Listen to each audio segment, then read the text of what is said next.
मित्रों, आज की कहानी बहुत ही ज्ञानवर्धक कहानी है। हमें किसी की सूरत को देखकर उसकी सीरत का अंदाज़ा नहीं लगाना चाहिए। इंसान का बाहरी रूप सिर्फ दिखावा है। उसका साफ दिल, उसके गुण देखकर इंसान से प्यार किया जा सकता है। दोस्तों, इस कहानी में इन 4 शब्दों में बहुत बड़ा राज छुपा हुआ है। क्या है कहानी का उद्देश्य? क्या हमें इससे प्रेरणा मिलेगी? क्या हमें शिक्षा मिलेगी? चलिए पूरा कहानी सुनते हैं, उसके बाद उस कहानी से ज्ञान को प्राप्त करते हैं। सभी मित्रों का हमारी इस कहानी के चैनल पर बहुत बहुत स्वागत व अभिनंदन है। मित्रों, कहानी ज़्यादा से ज़्यादा लोगों तक शेयर करिए, क्योंकि सब लोग अपना ज्ञान बढ़ाएं और अपने जीवन में एक सफल आदमी बने। कभी भी वो किसी के धोखे का शिकार ना हो, क्योंकि एक अच्छा समाज की स्थापना करना मेरा एक उद्देश्य है। इसी उद्देश्य से इस कहानी पर अच्छी अच्छी कहानियाँ लाते हैं अपने चैनल पर और आप लोगों तक पहुंचाते हैं। तो मित्रों, आप लोग भी इस कहानी को ज़्यादा से ज़्यादा लोगों तक शेयर करिए। ऐसा कोई नहीं है जिसके व्हाट्सएप पे 100-200 लोग ना हो, लेकिन आप लोग मित्रों शेयर नहीं करते हैं। बहुत मेहनत से आप लोगों तक पहुंचाते हैं। तो दोस्तों, एक बार शेयर बटन दबा करके ज़रूर ज़्यादा से ज़्यादा लोगों तक शेयर किया करिए। एक समय की बात है, एक व्यापारी अपनी 3 बेटियों के साथ रहता था। व्यापारी को अपनी तीनों बेटियों से प्यार था। एक दिन उसे किसी काम से दूसरे देश जाना था। जाने से पहले व्यापारी ने अपनी तीनों बेटियों को अपने पास बुलाया और पूछा, मेरी प्यारी प्यारी बच्चियों, कहो मैं परदेश से तुम तीनों के लिए क्या लाऊं? पहली बेटी ने सुंदर कपड़े, दूसरी बेटी ने गहने मंगवाए, तीसरी बेटी जिसका नाम था ब्यूटी था, उसने अपने पिता से कहा कि वह उसके लिए एक गुलाब का फूल ले आए। व्यापारी ने ऐसा ही किया। व्यापारी ने उसने कहा, ठीक है बेटा, ठीक है, उसके लिए एक गुलाब का फूल ले आए। व्यापारी ने अपने तीनों बेटियों से उनके उपहार लाने का वादा किया और अपने सफ़र पर निकल पड़ा। अपना काम खत्म करके व्यापारी जब अपने घर की ओर चला तो वह तूफान में फंस गया और रास्ते में भटक गया। बहुत कोशिश के बाद भी वह अपने घर का रास्ता ना ढूंढ सका। तब तक तो अंधेरा भी हो चुका था। तभी अचानक उनकी नज़र एक रोशनी पर पड़ी जो दूर एक महल से आ रही थी। व्यापारी ने सोचा शायद इस महल में उसे रात बिताने की जगह मिल जाए, इसलिए वह उस तरफ बढ़ चला।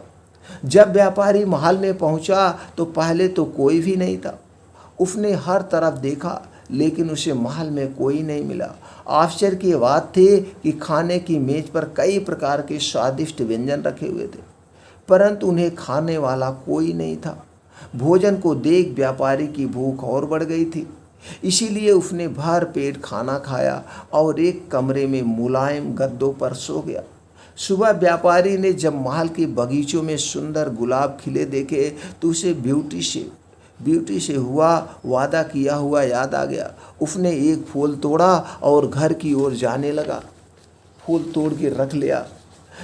तभी वहाँ पर एक भयानक जीव प्रकट हुआ और बोला, मैंने तुम्हें अपना भोजन खाने को दिया, अपने मुलायम गद्दों पर सोने को दिया, और तुम मेरे ही बगीचे से गुलाब तोड़ रहे हो।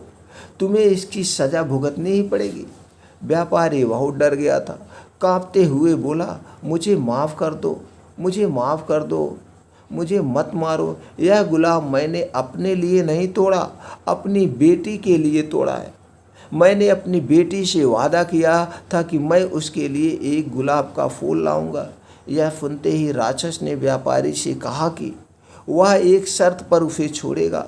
उसे अपनी बेटी को महल में भेजना होगा। डरा और घबराया हुआ व्यापारी अपनी बेटी को भेजने का वादा कर वहां से चला गया। घर पहुंचकर व्यापारी ने अपनी बेटियों को सारी बात बताई और ब्यूटी से माफ़ी मांगते हुए कहा, अपनी जान बचाने के लिए मुझे उस समय कुछ समझ में नहीं आया और मैं राक्षस से यह वादा करके आया। मुझे माफ़ कर दो बेटी, मुझे माफ़ कर दो। अपने स्वार्थी पिता को माफ़ कर दो। बेटी ने अपने पिता के गले लगते हुए तसल्ली दे, आप बिल्कुल परेशान ना हो पिताजी, मैं आपका किया हुआ वादा जरूर निभाऊंगी। ब्यूटी जब महल पहुंची तो बहुत घबराई हुई थी। राक्षस का भयानक चेहरा देखकर वह बहुत डर गई। लेकिन राक्षस ने उसका खुले दिल से स्वागत किया।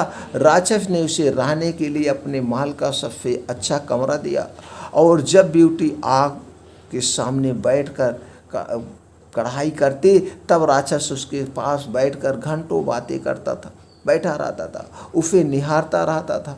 धीरे धीरे दोनों को एक दूसरे का साथ अच्छा लगने लगा और वे अच्छे दोस्त बन गए। अब वह दोनों सारा दिन एक दूसरे से बातें करते और खुश रहते। राक्षस को ब्यूटी बहुत अच्छी लगती थी और वह उससे शादी करना चाहता था, लेकिन डरता था कि ब्यूटी एक राक्षस से कभी शादी नहीं करना चाहेगी। बड़ी हिम्मत जुटाकर एक दिन उसने ब्यूटी से अपने दिल की बात कहने का फैसला किया। जब वह ब्यूटी के पास पहुंचा तो देखा कि ब्यूटी अपने पिता को याद करके बहुत उदास है। उससे ब्यूटी की उदासी देखी नहीं गई और उसने ब्यूटी को एक जादुई शीशा दिया जिससे वह अपने पिता को देख सके। ब्यूटी बहुत खुश हुई, लेकिन जब उसने अपने पिता को देखा तो वह बहुत बीमार थे।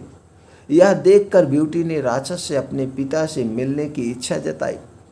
राक्षस ने उसे पिता से मिलने की इजाज़त दे दी और 7 दिन में वापस आने को कहा।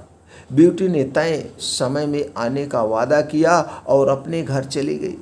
ब्यूटी को सामने देख व्यापारी खुश हो गया और जैसे जैसे उसे पता चला कि राक्षस देखने में भले ही क्रूर हो लेकिन वह दिल का बहुत ही नेक और दयालु है, व्यापारी की सेहत और सुधरती गई। परिवार से मिलने की खुशी में 7 दिन निकल गए, ब्यूटी को पता ही नहीं चला। एक दिन ब्यूटी ने सपना देखा कि राक्षस की हालत बहुत खराब है और वह जल्दी ही मरने वाला है। अगले ही दिन वह महल वापस आ गई और उसने पाया कि राक्षस बगीचे में बेसुध पड़ा हुआ था, जैसे वह मर चुका है, उसके चेत नहीं है।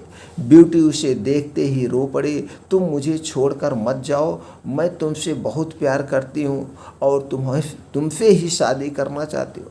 मैं अपनी सारी ज़िंदगी तुम्हारे साथ बिताना चाहती हूँ। जैसे ही ब्यूटी ने यह शब्द कहे एक रोशनी ने राक्षस को ढक लिया और जब रोशनी गायब हुई तो राक्षस और क्रूर दिखने वाला राक्षस एक खूबसूरत राजकुमार में बदल चुका था। राजकुमार ने बताया कि एक दुष्ट जादूगरनी ने उसे एक राक्षस बना दिया था और सच्चे प्यार से ही उस जादू को तोड़ा जा सकता था। बहुत समय से राजकुमार उस लड़की को ढूंढ रहा था जो उससे उस रूप में प्यार करे जिससे सब डरते थे, जो आप उसकी सूरत से नहीं बल्कि उसके गुणों को चाहे। आखिरकार राजकुमार को उसका सच्चा प्यार मिल गया और वह बहुत खुश था। जल्द ही ब्यूटी और राजकुमार की शादी हो गई और वह अपने गुलाबों की खूबसूरत दुनिया में हंसी खुशी रहने लगे।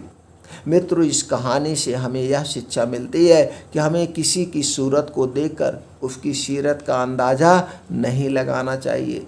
इंसान का बाहरी रूप सिर्फ दिखावा हो, उसका साफ दिल, उसके गुण देखकर इंसान से प्यार किया जा सकता है।